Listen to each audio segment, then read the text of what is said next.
Hello, in this video I will show you how to insert OHM symbol in Word document. The first method is go to the insert on the upper menu bar and click on the equation, and here you need to click on the drop down menu where you can see the symbol is more. Add a symbol to the equation like that.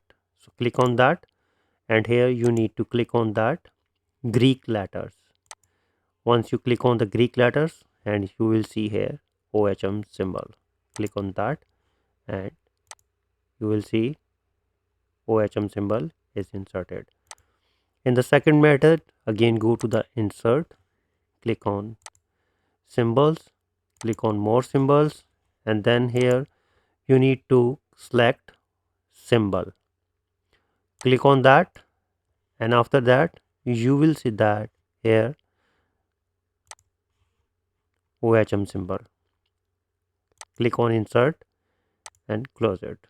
So here with these two methods you can easily learn how to insert OHM symbol in Word.